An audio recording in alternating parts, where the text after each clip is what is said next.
92ல் வந்து ஒரு படம் பண்ணுறேன், முத்துப்பாண்டின்னு. அது என்ன பண்ணுறேன், நான் வந்தோன்னே ஒரு 2 இயர்ஸ் பிளான் பண்ணுறேன். நான் வரும்போதே ஒரு ஆர்டிஸ்ட்டாக நல்லா ஏர்ன் பண்ணுற ஒரு ஆர்டிஸ்ட்டாக இருந்தேன் தஞ்சாவூரில்.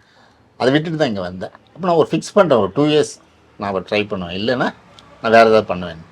2 இயர்ஸ் ட்ரை பண்ணுறேன், ஒன்றும் முடியல. அப்புறம் நம்மளே ஒரு படம் எடுத்துடலான்னு சொல்லிட்டு என்னோடய நண்பர்லாம் ரெடி பண்ணி ஒரு படத்தை நானே ப்ரொடியூஸ் பண்ணுறேன். அந்த படத்தில் ஃபுல்லாக நான் ஒர்க் பண்ணுறேன். அதுக்கப்புறம் செல்வராஜ் சாரோட எல்லாருடைய நட்பு கிடச்சி அதில் போய் ஒர்க் பண்ணிட்டு அப்புறம் வந்து ஒரு படம் டைரக்ஷன் பண்ணுறோம். அது ஒரு படம் பண்ணி பாதியில் நின்றுச்சு, இன்னொரு படம் பண்ணி நின்றுச்சு, அப்படியே போகுது. அதுக்கப்புறம் தம்பி உடையான் ஒரு படம் பண்ணேன். அது ஓரளவு நல்ல பேர் எல்லாம் கிடச்சி. அதுவும் என்ன பண்ணேன்னா, நம்ம தஞ்சாவூரில் தண்ணி வரலைன்னா மக்கள் கஷ்டப்படுவாங்க. எப்படி கஷ்டப்படுறாங்க, ஏன் இந்த தண்ணி வரல, இவனுங்க என்ன பண்ணுறானுங்க அப்படின்னு ஃபுல் அண்ட் ஃபுல் இந்த அரசியல் மேட்டரை சொல்லிட்டேன். ஸோ அப்போது வந்து இந்த அரசாங்கம் வந்து படத்தை விட மாட்டேன்னு பயங்கர பிரச்சனை பண்ணேன். அதெல்லாம் அடித்து பிடிச்சி எப்படியோ வெளியில் வந்தோம். ஒரு நல்ல நாங்களே ஓன் ரிலீஸ் பண்ணோம். ஒரு ரெஸ்பான்ஸ் இருந்தது.